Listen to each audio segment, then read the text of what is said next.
a quien habrá de presidir esta mesa el señor ingeniero Víctor Ortiz Ensástegui, presidente del Colegio de Ingenieros Civiles de México.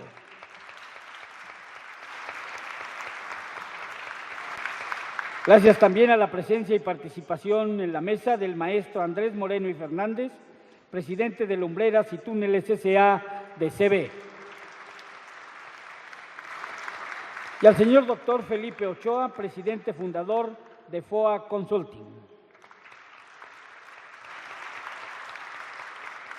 Vamos a ceder el uso de la palabra, en su calidad de presidente de la mesa, al señor ingeniero Víctor Ortiz Ensástegui.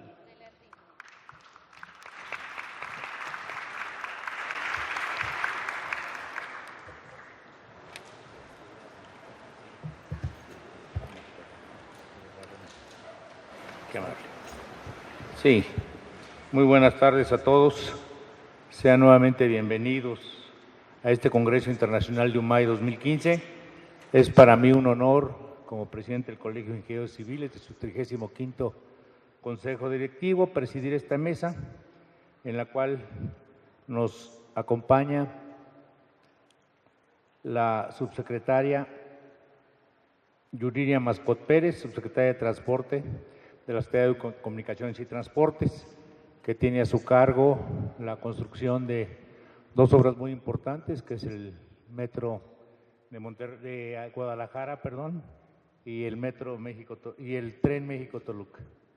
El ingeniero Andrés Moreno Fernández, miembro distinguido de nuestro Colegio de Ingenieros Civiles de México, presidente de Amitos, presidente de Lumbreras y Túneles, una gente con toda la experiencia en la parte de obras subterráneas. Y el doctor Felipe Ochoa Rosó, también miembro de nuestro Colegio de Ingenieros Civiles de México, es presidente fundador de FOA. Les damos la bienvenida. De verdad creemos que esta mesa, como su título es la infraestructura como motor del crecimiento, será una mesa muy interesante. Si me permiten, le damos la palabra a la licenciada Yuriria Mascot Pérez a efecto de que lleve a cabo su presentación. Muchas gracias, maestro.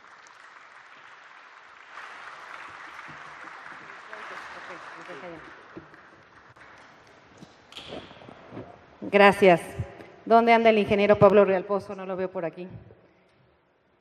Bueno, ingeniero Pablo Realpozo, ingeniero Víctor Ortiz, compañeros ponentes, maestro Andrés Moreno Fernández y doctor Felipe Ochoa, señoras y señores ingenieros, señoras y señores, muy buenas tardes a todos. Ni modo, las instrucciones se cumplen. Y ya sé que mi antecesor, el licenciado Raúl Murrieta, subsecretario de Infraestructura, les transmitió un saludo del señor secretario, pero como las instrucciones se cumplen, yo también les transmito un afectuoso saludo del señor secretario de Comunicaciones y Transportes, licenciado Gerardo Ruiz Esparza. Agradezco enormemente la oportunidad de referirme a un tema tan relevante como es el análisis de la infraestructura como motor de crecimiento. Hablar ante esta audiencia de profesionales de la ingeniería es una excelente oportunidad para subrayar la importancia que el transporte y su infraestructura tienen en la vida nacional, en la mejora de las condiciones de vida de las sociedades y en el impulso global del desarrollo de las naciones. ¿En qué pensamos todos los que estamos aquí, o la mayoría de los que estamos aquí, cuando hablamos de infraestructura?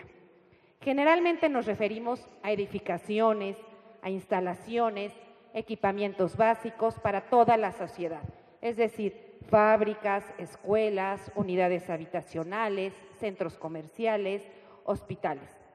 Todos ellos constituyen los espacios en los que se tiene lugar las actividades económicas. En la medida en que estos elementos son más y mejores, se crean grandes oportunidades mayores para nuestro crecimiento. En este panorama, la infraestructura del transporte tiene un papel muy relevante, pues permite el traslado de todas las personas y mercancías. Y por mercancías me refiero insumos, bienes intermedios y productos, entre los diversos partes de nuestra geografía mundial. No nada más es a través de nuestro territorio, sino de la geografía mundial. Por eso, la primera lámina de la presentación hablábamos y teníamos ahí una foto muy bonita de un libramiento y de un puente que se va a inaugurar el día de mañana, que es el puente Matamoros-Bronzeville, del cual ya les platicaré. Hoy día, la infraestructura de transporte tiene una relevancia como nunca antes en la historia. El movimiento de personas y productos tiene un alcance global y requiere tener dos factores: ser más rápido y ser más eficiente.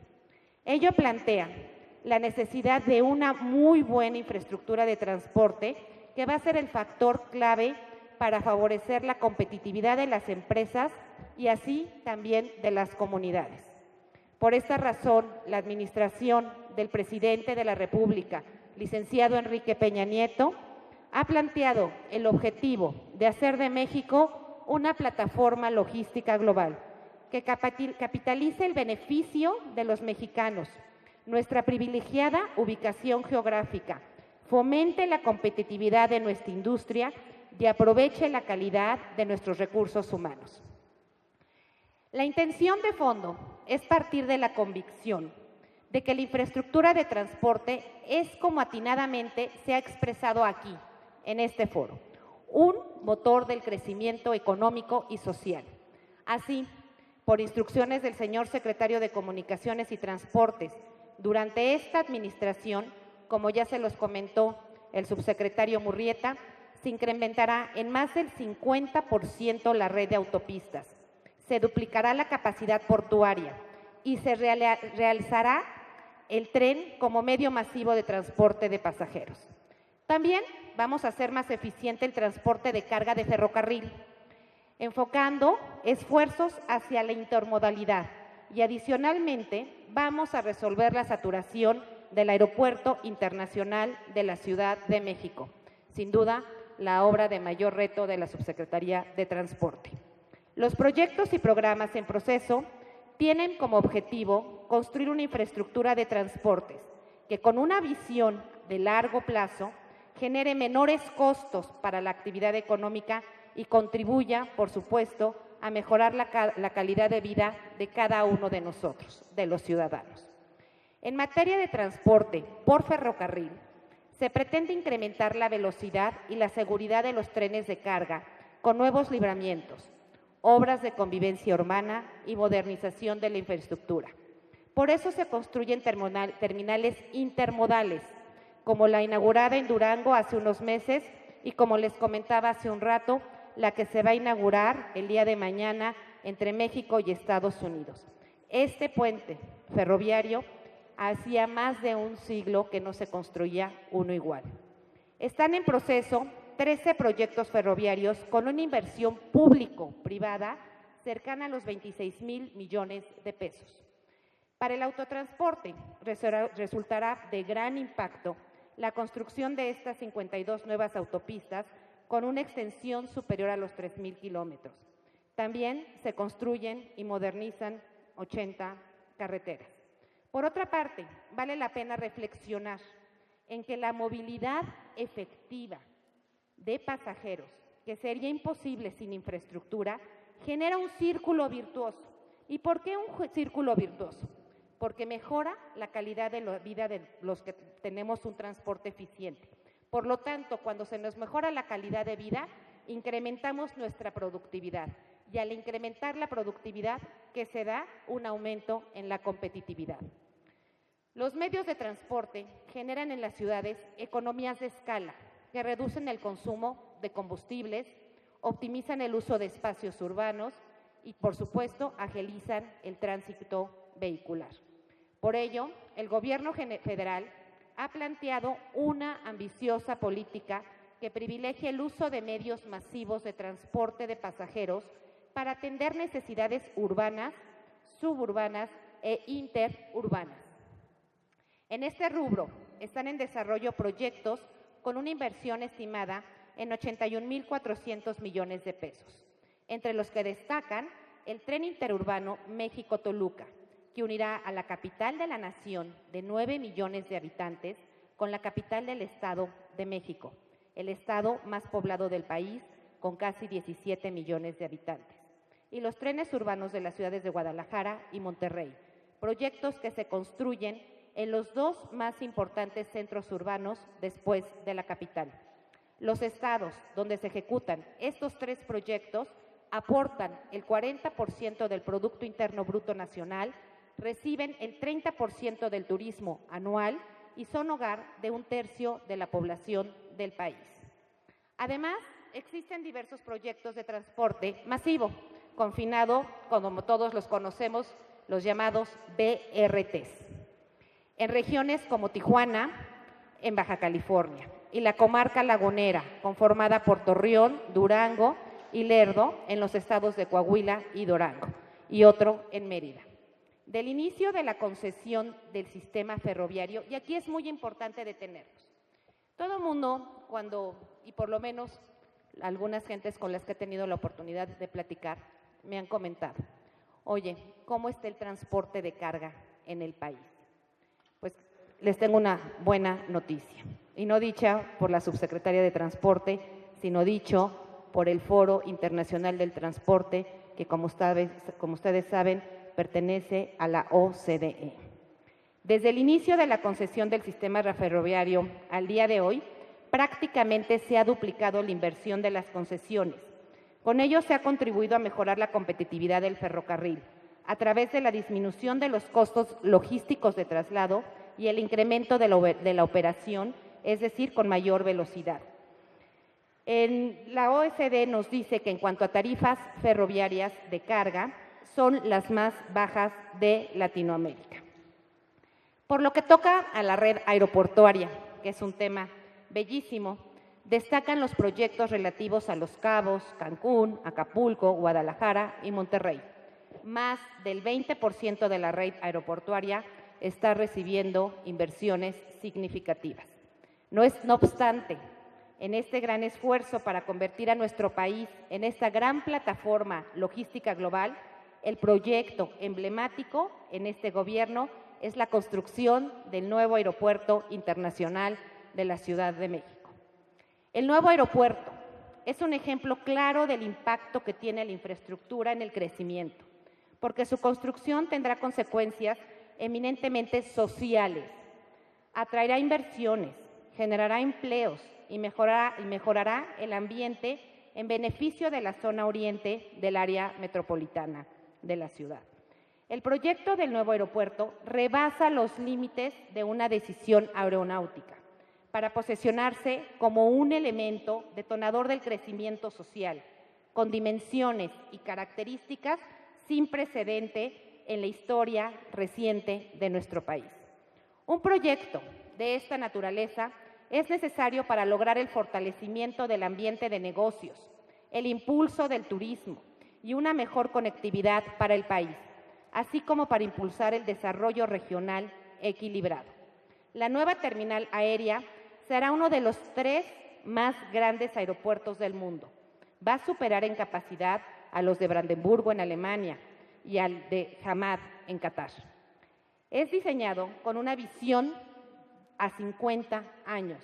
En una etapa inicial dará servicio a 50 millones de pasajeros en 550,000 operaciones al año, mientras que en su etapa al máximo desarrollo atenderá ya a 120 millones de pasajeros en 1 millón de operaciones anuales.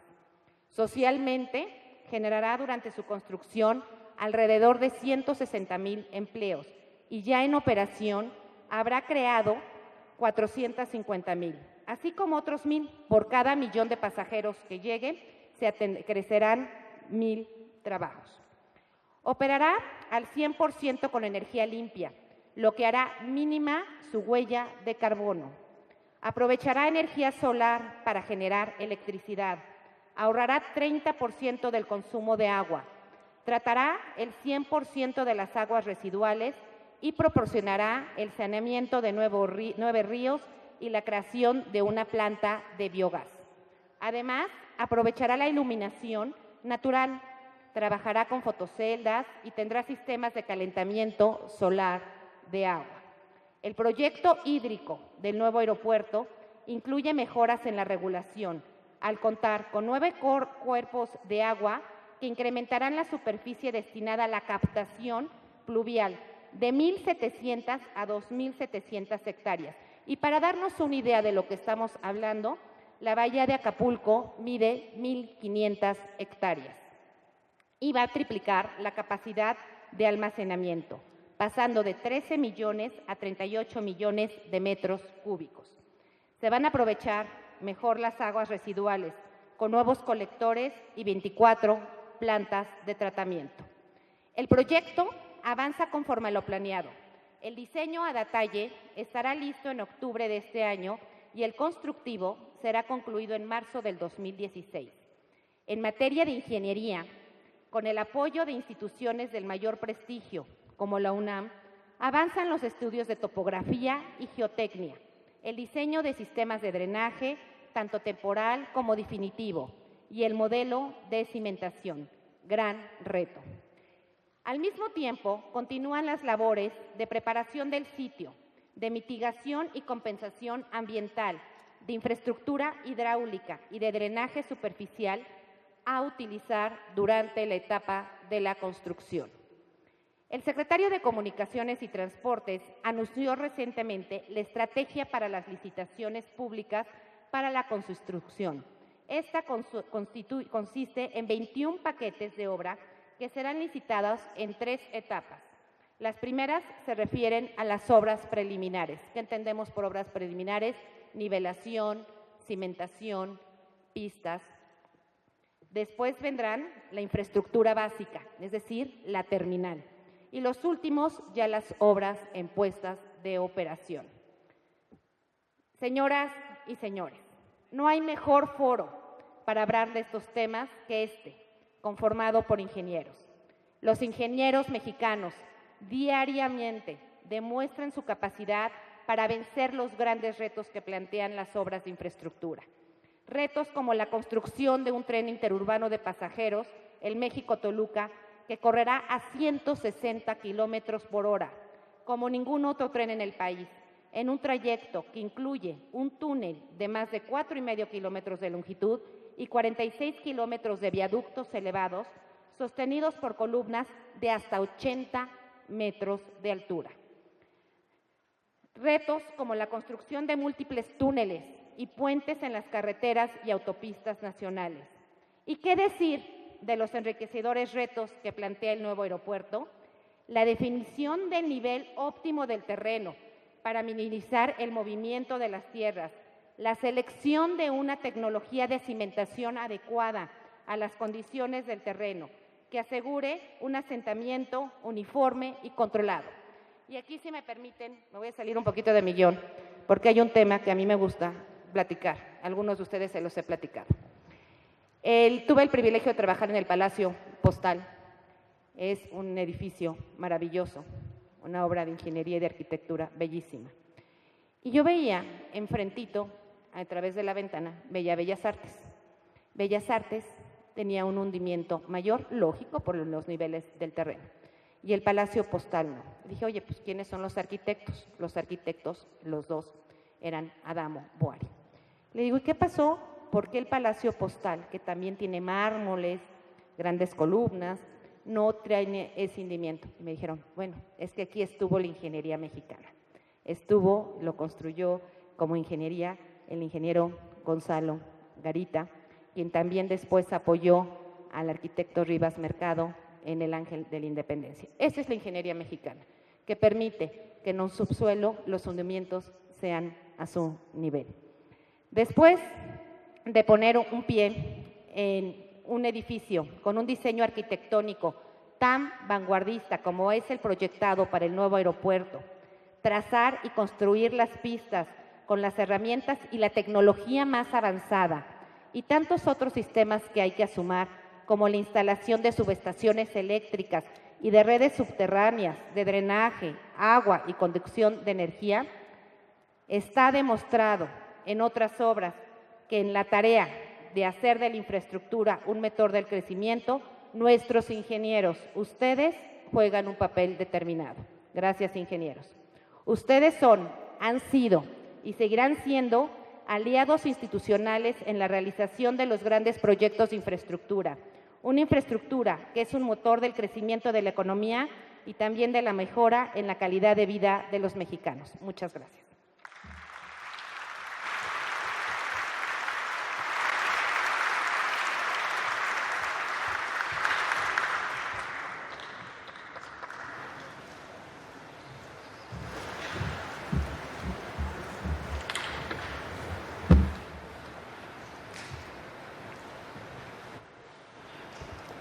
Agradecemos enormemente a la licenciada Yuria Mascot Pérez su brillante exposición. Quiero que la exposición que nos hace es una exposición de toda la Secretaría de Comunicaciones y Transportes, complementa con creces la información que antes nos dio el maestro Raúl Murrieta Cummings. De verdad le estamos muy agradecidos, es una visión muy amplia de todo lo que trabaja actualmente la Secretaría de Comunicaciones y Transportes y la Subsecretaría de Transporte que usted tan dignamente dirige. Es una muestra que tenemos ahí, una de las inversiones mayores por hacer en nuestro país en los próximos años. Le felicitamos sinceramente por su trabajo. A continuación, invitamos al ingeniero Andrés Moreno y Fernández a hacer su presentación. Adelante, Andrés.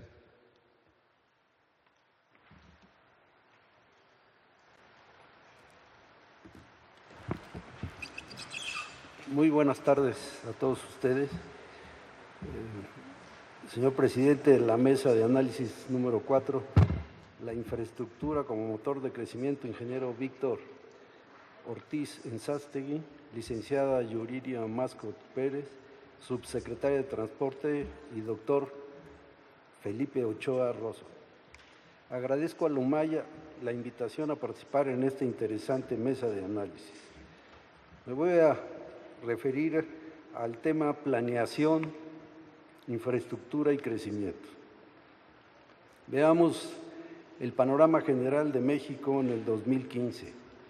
Somos 121 millones de mexicanos, 121.300.000. Tenemos un territorio de casi 2 millones de kilómetros cuadrados, con una orografía y topografía muy accidentada, atravesada por 2 cadenas montañosas y un eje neovolcánico en el centro del país. Tenemos además 10.000 kilómetros de costas, tenemos una vasta planicie en el norte, centro casi desértica, y tenemos 2 penínsulas sin agua superficial. O sea, tenemos un país muy grande y muy complicado. Vamos a ver algunas cuestiones como el agua o la energía. El 50% del agua se encuentra en el sureste, que nada más tiene el 20% del territorio. En el norte tenemos solo el 4% del agua con el 30% de la superficie. 80% de los mexicanos vivimos arriba de la cota 500, donde solo hay el 20% del agua. Ahora ya empiezan a ver por qué hay tantos problemas para el suministro del agua potable, ¿no? Los hidrocarburos fundamentalmente se encuentran en el sureste y recientemente en el norte del país, en la zona de lutitas y esquistos. El crudo es transportado a grandes distancias hacia los puntos de refinación y de consumo. De ahí la importancia del transporte, ¿no? Ahora vamos a ver qué está pasando en el medio ambiente. El deterioro del medio ambiente avanza peligrosamente. Bosques y selvas están siendo destruidas a gran velocidad. Hay enormes superficies erosionadas. Muchas especies de animales salvajes están desapareciendo y en algunas especies están amenazadas y corren el peligro de extinción. El deterioro de la calidad del aire en las grandes ciudades y del agua en lagos y ríos. La basura es una calamidad, está siendo depositada sin control por todos lados. Estoy muy pesimista, pero así es la realidad. ¿Qué pasa con la población mexicana? En los últimos 30 años hemos crecido a tasas muy altas. Pasamos de 74 millones en 1985 a 121.3 en la actualidad. Eso equivale a un crecimiento de 1.66 anual, que es enorme. Existe una migración rural hacia las ciudades medias y grandes, sin embargo, persiste una gran dispersión de la población rural que dificulta su suministro de servicios. Las ciudades medianas y grandes experimentan una gran presión migratoria, existiendo una tendencia hacia el uso del espacio subterráneo para desarrollar la infraestructura hidráulica, energética y de transporte.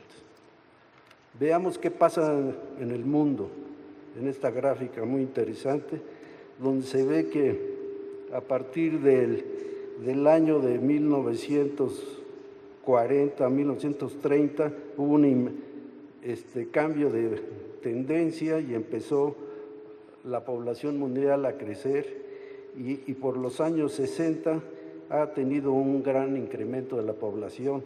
Esto sin duda tiene que ver con el finiquito de las guerras mundiales y de los grandes avances de la medicina, que ha hecho que la esperanza de vida, que en 1960 era de 53 años, ahora en 2010 anda en 69, incluyendo los grandes, África, que tiene una esperanza de vida muy pequeña, como de 30 años debido a la pandemia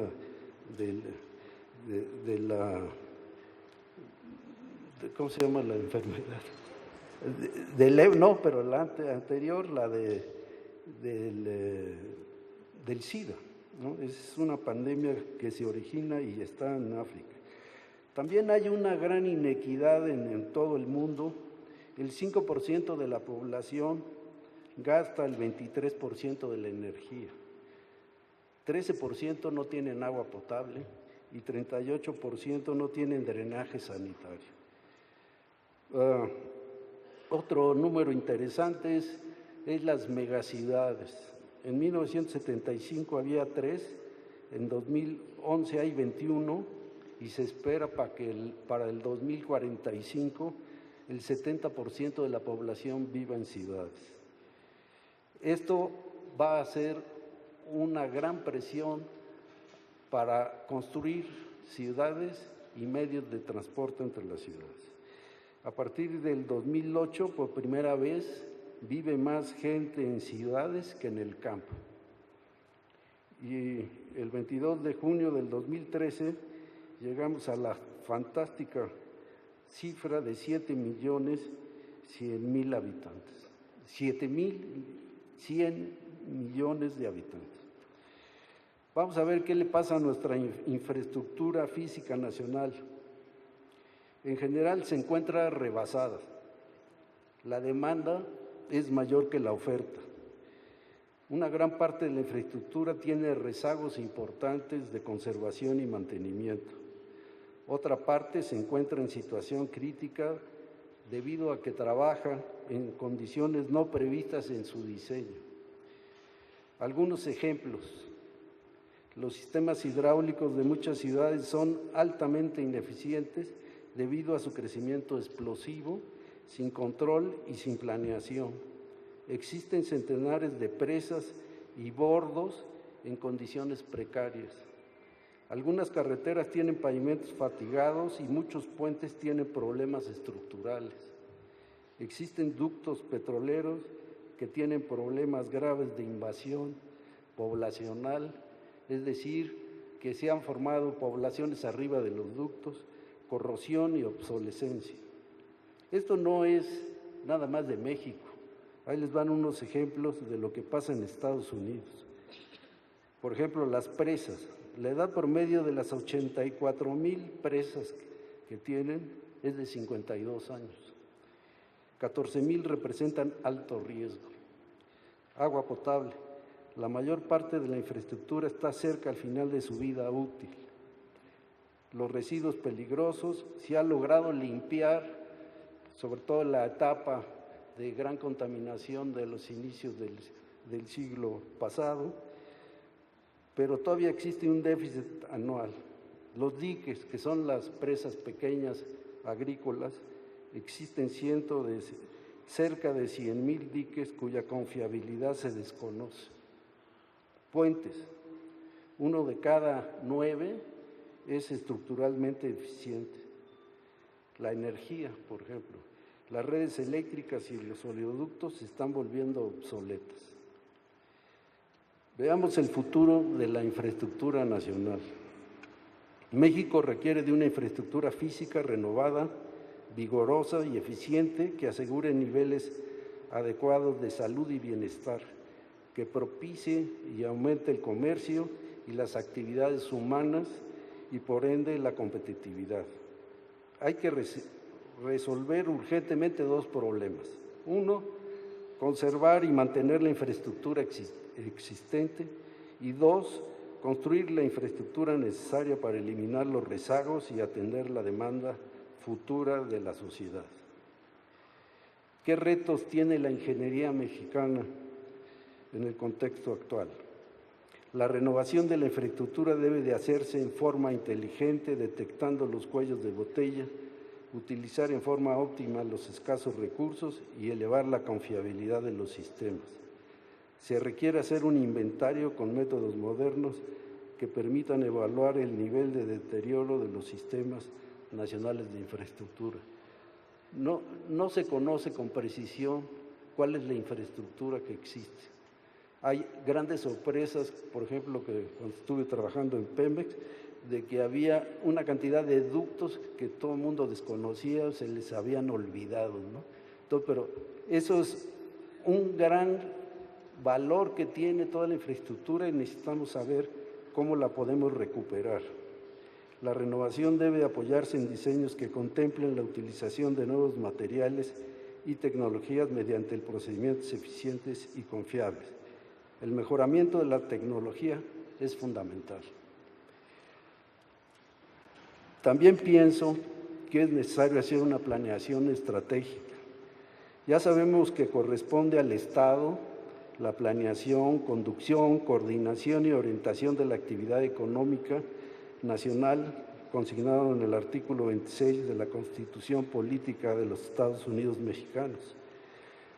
Pero para enfrentar el futuro con la mayor certidumbre, resulta impostergable realizar un ejercicio de planeación estratégica con los 3 niveles de gobierno, la iniciativa privada y la sociedad.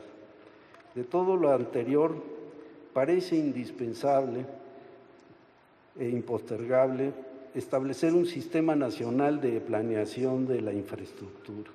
Alguien que se dedique a planear, estar pensando en la planeación todo el tiempo, no nomás a ratos, que opere en forma continua, que sea interdisciplinario, que tome decisiones por consenso, que elabore planes estratégicos de corto, mediano y largo plazos para estar en condiciones de arribar al Plan Nacional de Infraestructura, un plan que contenga todas las oportunidades que tiene este país y las necesidades más urgentes y con un valor, con un conocimiento técnico de las posibilidades y de los costos y de los programas.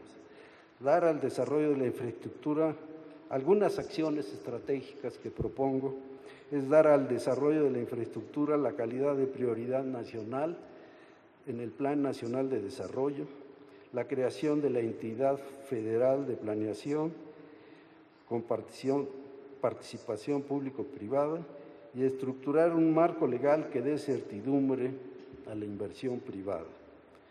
Dar impulso al desarrollo regional equilibrado, es decir, hay muchas partes de la República que están en condiciones muy desfavorables y que hay que ayudar, sobre todo el sureste del país y las zonas indígenas. Establecer un estricto programa de mantenimiento y conservación de la infraestructura física nacional y promover la capacitación y fortalecimiento de las empresas mexicanas de ingeniería constructoras y operadoras. Establecer una política pública, o sea, una metodología para desarrollar proyectos de infraestructura para que todos se desarrollen bajo las mismas normas. Fortalecer la capacidad técnica del sector público en materia de infraestructura. Muchas gracias, señor.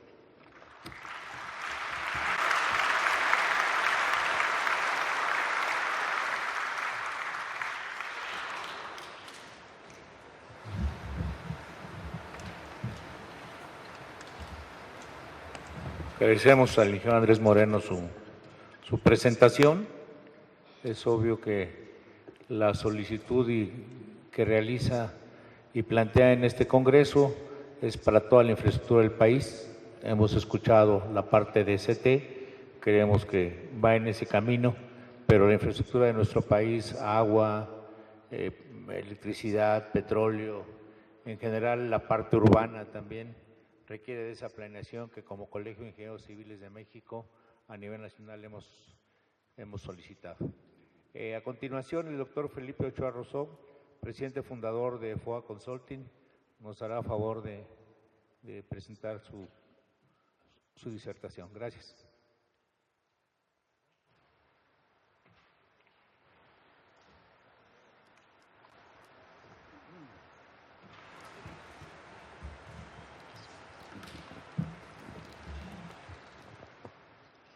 Muy buenas tardes a todos ustedes. Quisiera yo agradecer al cuerpo directivo de la UMAI por esta invitación a compartir con ustedes algunas reflexiones sobre el tema que le ha correspondido a esta mesa, que se ha denominado la infraestructura como motor del crecimiento. No sé si vamos a tener el apoyo de la presentación.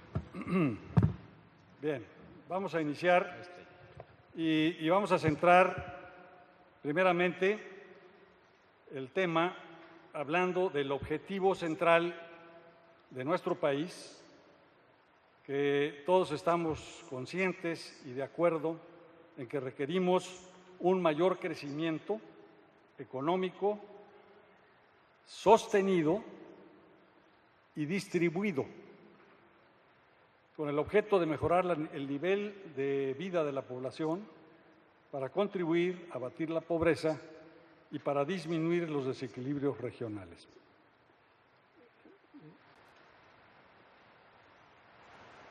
Si ese es el objetivo central de México y estamos de acuerdo, de ahí se deriva el reto de la ingeniería organizada.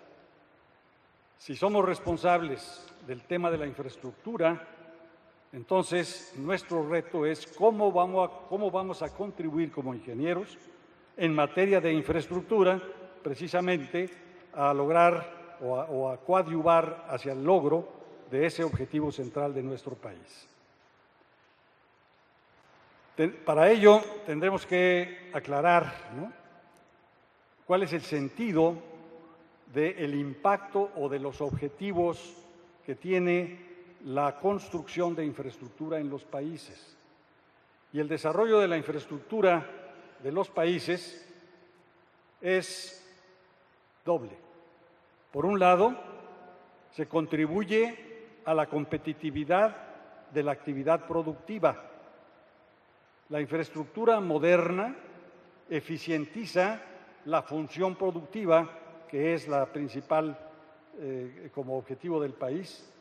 Tenemos el caso, por ejemplo, de la nueva autopista México-Tuxpan a la que se refería el señor subsecretario, o el caso también de la Durango-Mazatlán, en donde es clara la contribución para mejorar la competitividad que tienen esas obras de infraestructura.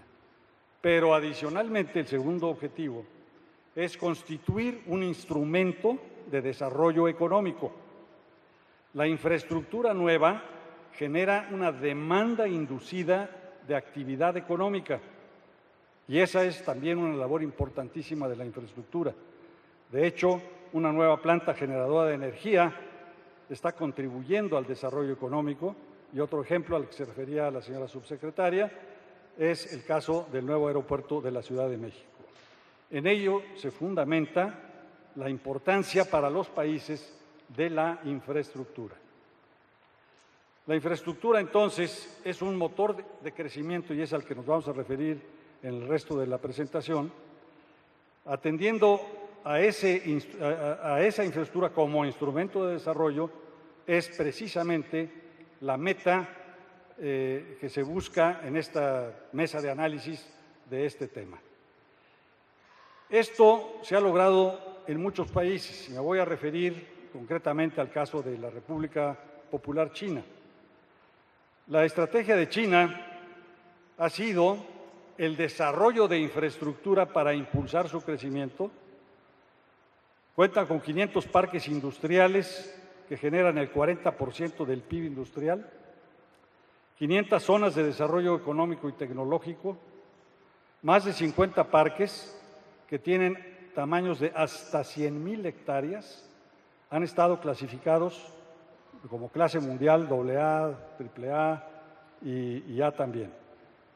La infraestructura de movilidad y distribución regional cuenta con 50,000 kilómetros de autopistas en los últimos 15 años, 25,000 kilómetros de ferrocarril de alta velocidad que construyeron entre 2005 y 2015, un centro portuario integral en Shanghái con una inversión que fue de entre 60 y 70,000 millones de dólares, el desarrollo de la hidroeléctrica más grande posiblemente del mundo, el de la Tres Gargantas, que genera 18,000 megas y que costó del orden de 17,000 millones de dólares de inversión, y una red aeroportuaria nacional muy grande, que como consecuencia de esa inversión en infraestructura del país, la respuesta que se logró fue un incremento muy importante en la inversión extranjera directa hacia China, que representó el 10% del PIB, más obviamente la inversión nacional, que también es muy importante en China, y eso ha generado un importante desarrollo económico sostenido por ya muchos años, en cifras que todos conocemos, arriba del 10, y que ahora se están consolidando hacia cifras menores.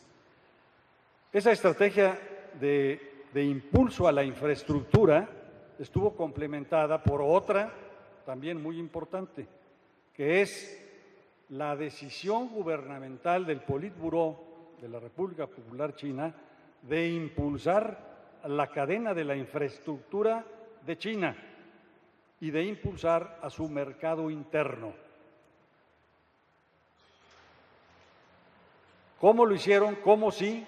Como consecuencia de esa política, han logrado impulsar el desarrollo industrial, tanto en la manufactura de equipos como en la construcción de proyectos eléctricos y en los materiales de construcción principalmente.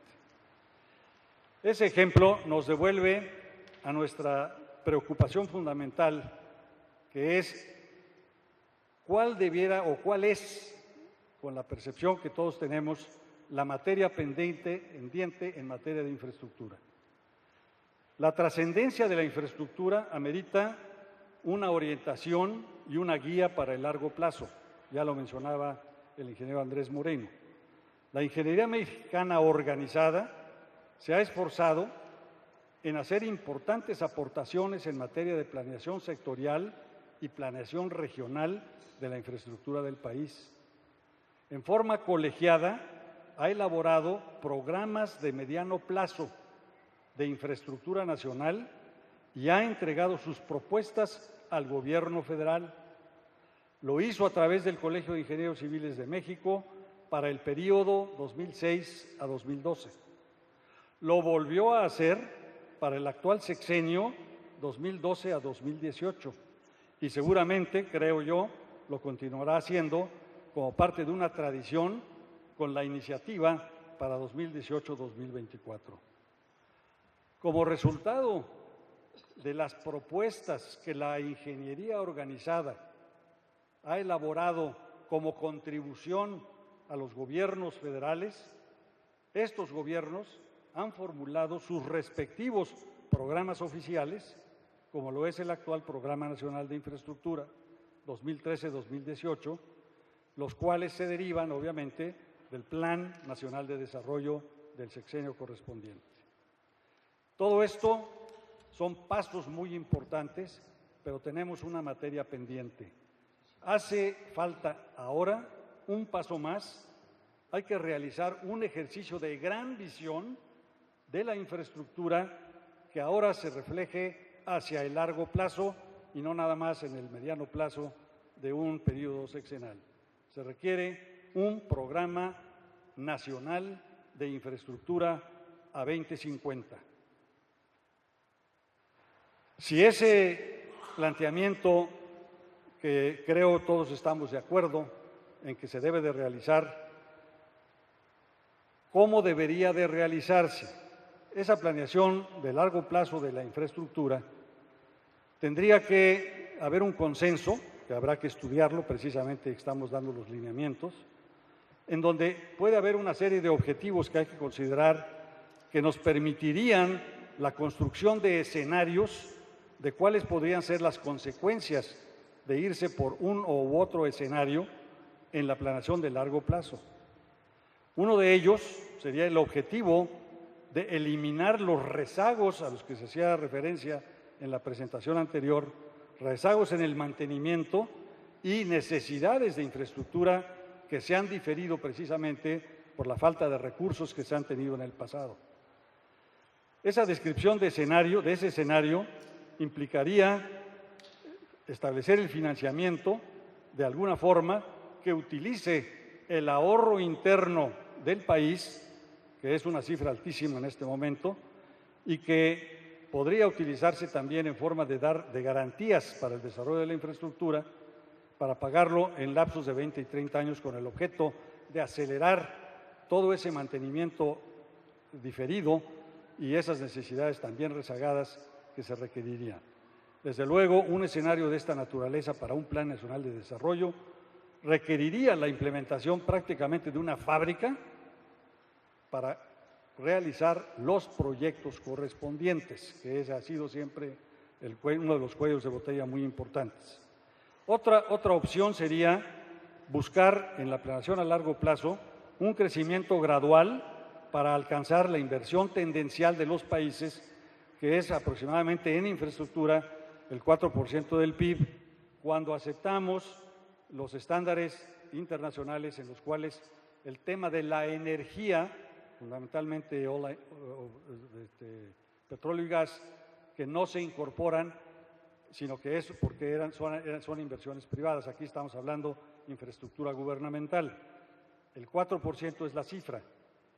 Podríamos buscar un escenario de incremento gradual de esa inversión federal con complementariedad de inversión privada para alcanzar esos promedios regionales.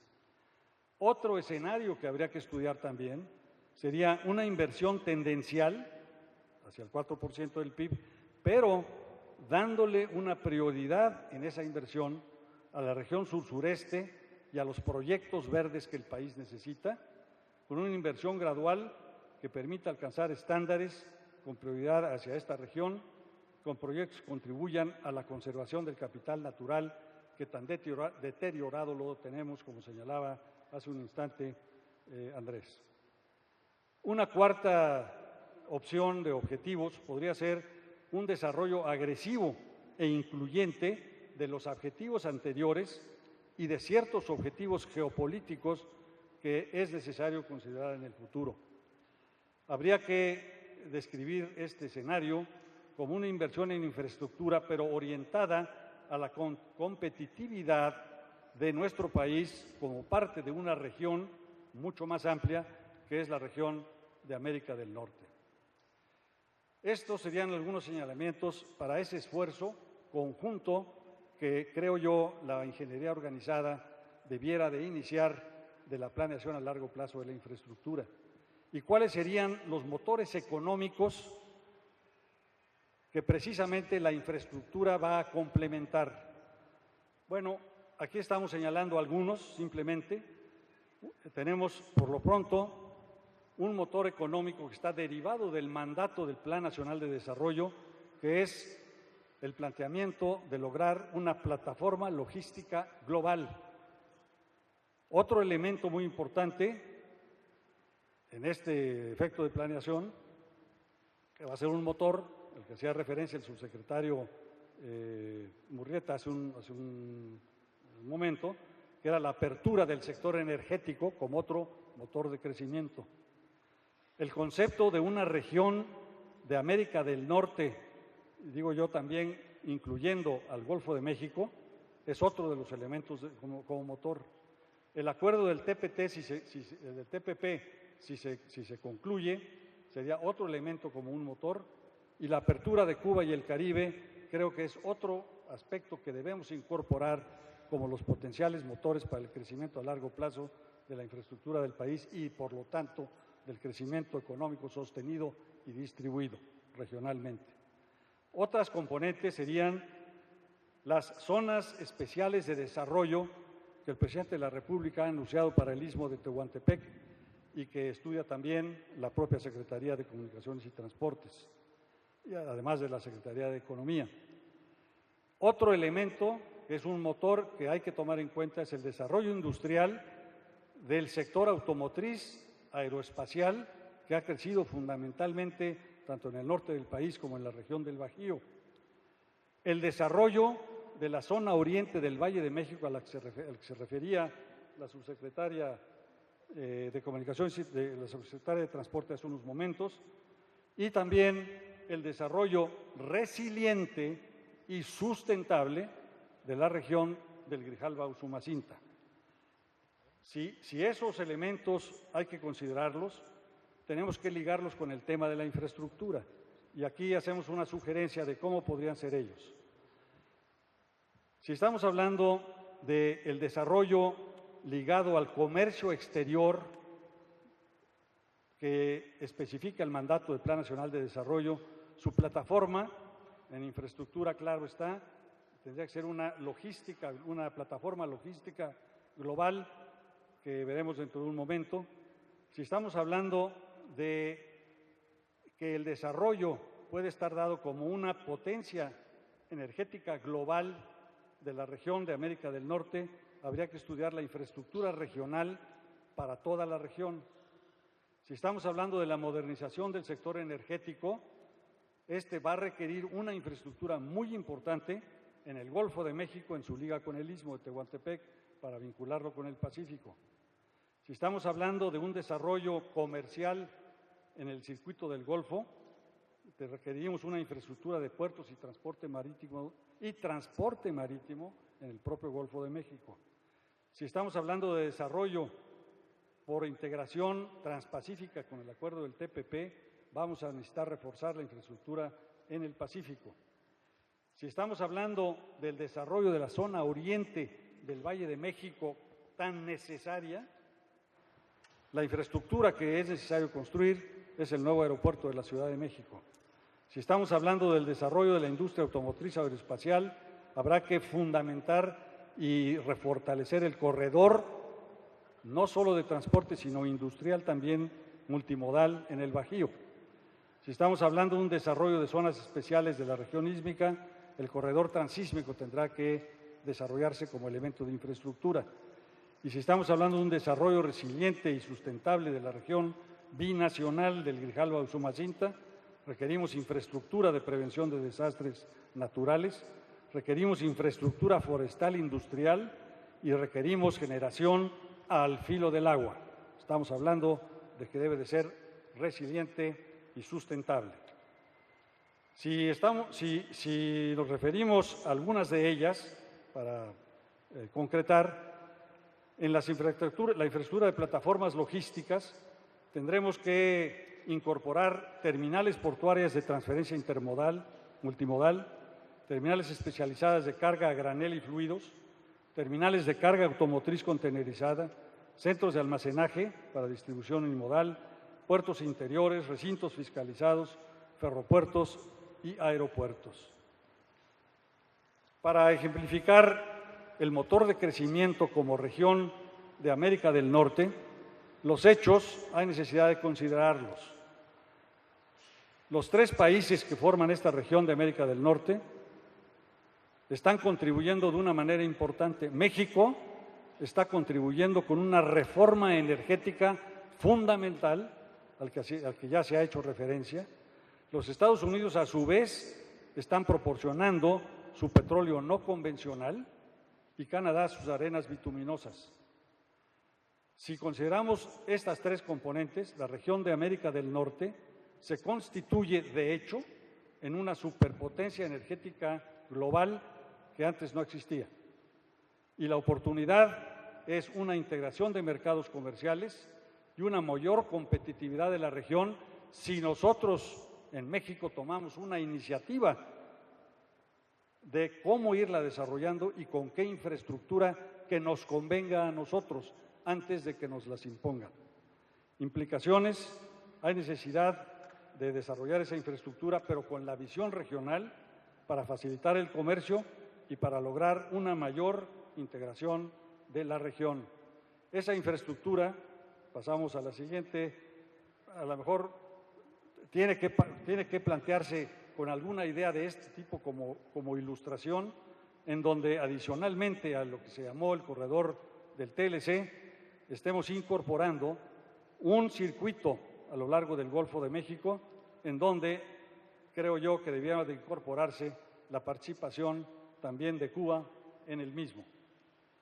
Por otro lado, si estamos hablando del motor que implica el sector automotriz y aeroespacial, necesitamos un mayor desarrollo futuro de la industria con infraestructura combinada para la movilidad de parques industriales de servicio integral, que podría ser el motor de este crecimiento continuado, y el Bajío se debería de planear con un mejor acceso multimodal a los puertos del Pacífico y el Golfo para el desalojo rápido de las materias primas, un mejoramiento del corredor de transporte multimodal de alto nivel, de servicio para facilitar el acceso de las industrias a sus cadenas de proveeduría y la disponibilidad en el corredor de los parques industriales certificados y de clase mundial con servicios integrales que permitan una operación que se llama de plug and play a sus nuevos inquilinos.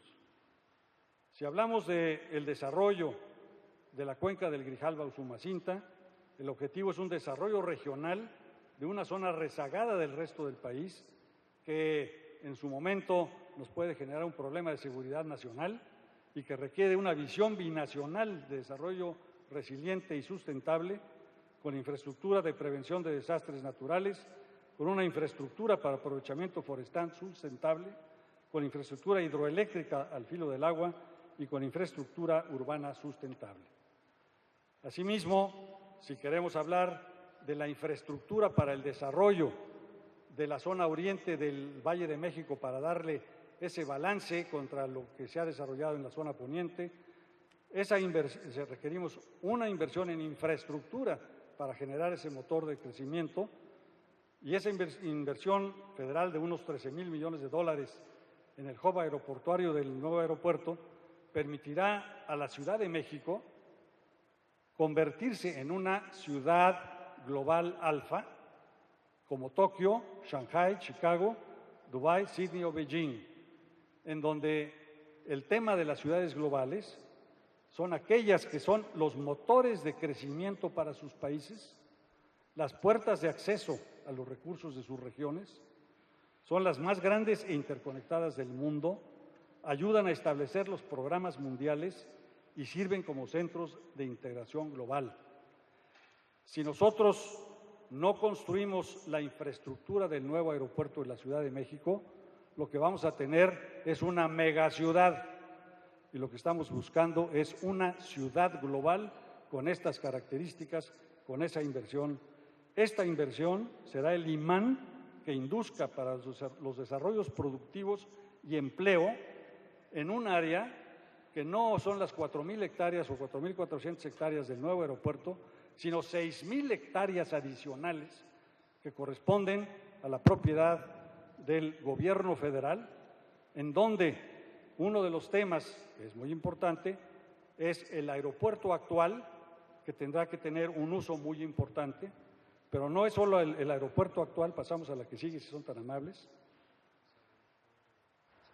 Tenemos el aeropuerto actual, que son 7,600 hectáreas, otras 1.000 hectáreas de las ciudades aeroportuarias que van a ir dentro de la propia ciudad, pero tenemos otras 6.000 hectáreas adicionales en donde en esa amplitud de áreas únicas en el mundo disponibles, no cercanas, próximas, contiguas a un aeropuerto del tamaño como señalara la subsecretaria Mascota hace unos momentos, es una oportunidad única para convertir a la Ciudad de México, al Valle de México, en una ciudad global con las intenciones de motor de crecimiento económico, que es lo que el país necesita.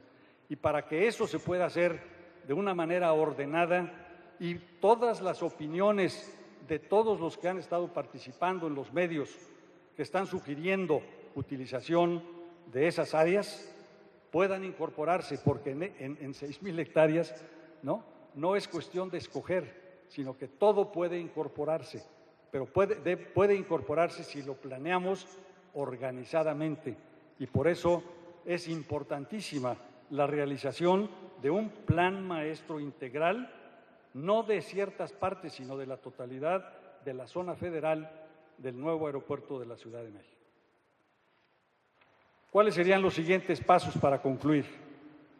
Para que la infraestructura, como lo señala esta mesa de análisis, sea un motor de crecimiento eficaz, necesitamos una planeación de largo plazo de la infraestructura del país, pero ahora en el contexto de su región circundante. Muchas gracias.